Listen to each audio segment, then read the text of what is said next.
Hello friends, welcome back to my channel Shubh journey Hina में आप सभी का स्वागत है। तो आज है सावन महीने का प्रदोष व्रत। प्रदोष व्रत भी मीन्स महादेव जी का ही व्रत होता है ये। और ये अगर आप चाहो तो ये व्रत आप सावन मास में भी ये व्रत स्टार्ट कर सकते हैं। तो मेरा ये 1 साल हो गया है और हम दोनों ने लिया था, हस्बैंड वाइफ भी दोनों ने जोड़े से लिया था। तो आज ये यहाँ पर है।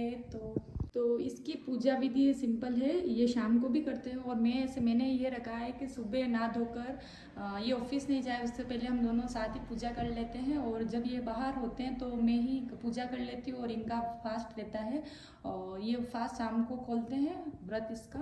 और साथ ही ये अगर आपसे पूरा दिन रह जाए तो आप नीलहार मतलब सगार नहीं लोगे तो भी चलेगा। और अगर आपको ज़रूरत हो तो आप ले भी सकते हैं, इसमें कोई नहीं। आप जिस तरीके से जैसे चाहे वैसे ये व्रत कर सकते हैं। तो ये सिंपल सोबर व्रत ही करा है मैंने और रोज़ पूजा करती हूँ। यहाँ कौन सी वो किताब है यहाँ पर, तो मैं पूरा आपको यहाँ इस व्लॉग में दिखाऊंगी। उसका जो व्रत होता है महीने में 2 बार आता है। निर्जला 11 के बाद मतलब 11 के बाद भी आता है और कभी 11, 12, 13 का भी आता है। तो ये ऐसे में शामिल अगर तिथि से हो जाता है तो प्रदोष मतलब महीने में 2 बार आता है। तो ये हर अलग अलग डे पे आता है। जैसे कभी सोमवार का प्रदोष मिल जाता है, कभी मंगलवार, ऐसे 7 दिन में कभी भी प्रदोष मिल सकता है।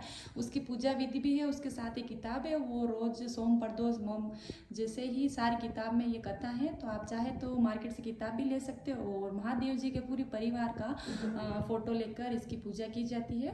तो मैं आपको बताती हूँ किस तरीके से मैं करती हूँ पूजा। ये थी महादेव जी की पूरी तस्वीर होती है, पूरी फैमिली की, पूरे परिवार की। तो यहाँ पर ही स्थापित कर देंगे। और इसकी ये बुक आती है प्रदोष व्रत कथा पूजा विधि महाकाव्य कथा उद्यापन विधि महाआरती समेत। ये आप कहीं पे भी मतलब बुक स्टोर होगा वहाँ पर मिल जाएगी, ठेले वाले पे भी मिल जाएगी। तो इस तरीके से पूरी बुक आएगी। और ये सारा इस तरीके से प्रदोष वार का जितने भी ये सारे देखो 7 वारों का आपको पूरा बता देंगे, इससे क्या नियम है क्या है, पूरी डिटेल जो है इस बुक में आपको मिल जाएगी।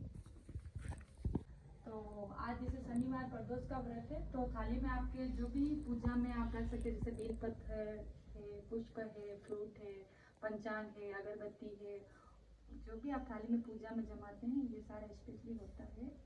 और पूजा का जल का लोटा और दीपक यहाँ पर सबसे पहले पूजा करनी है।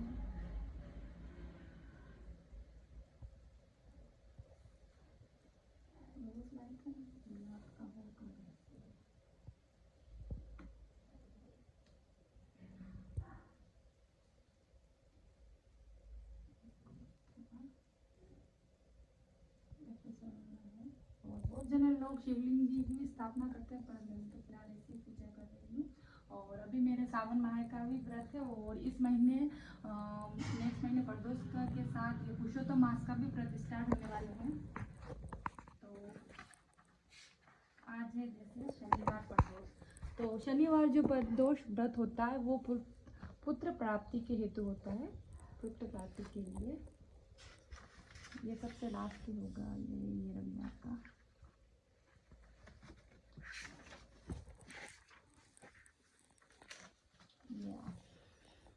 शनि त्रयोदशी प्रदोष व्रत। सूत जी बोले, पुत्र की कामना हेतु यदि हो विचार शुद्ध शुद्ध शनि प्रदोष व्रत का प्रायण करे सुभक्त सुविद।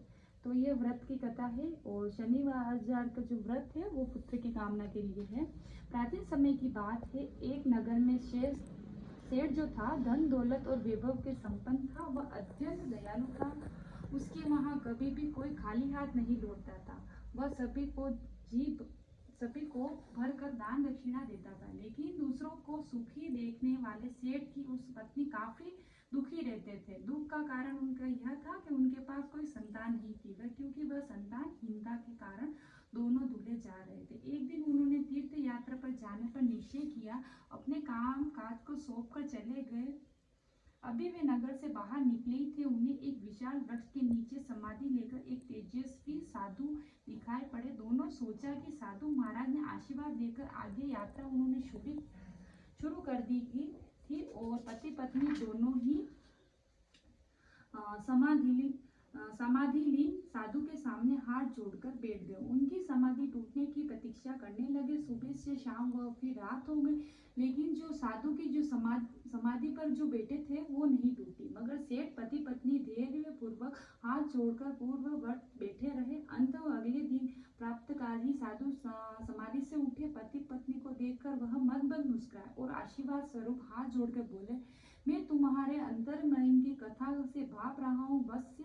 मैं तुम्हारे धैर्य और भक्ति भाव से अत्यंत प्रसन्न हूँ। और साधु ने संतान प्राप्ति के लिए उन्हें शनि प्रदोष व्रत की विधि समझाई और शंकर भगवान के निम्न वंदना बताई। हे रुद्रदेव शिव नमस्कार, शिव शंकर जग गुरु नमस्कार, हे नीलकंठ सूर्य नमस्कार, शशि मौली चंद्र सुख नमस्कार, हे उमाकांत सुधी नमस्कार, उग्रत्व रूप मन नमस्कार, ईशान ईश्वर प्रभु नमस्कार, विश्वेश्वर ईश्वर प्रभु नमस्कार।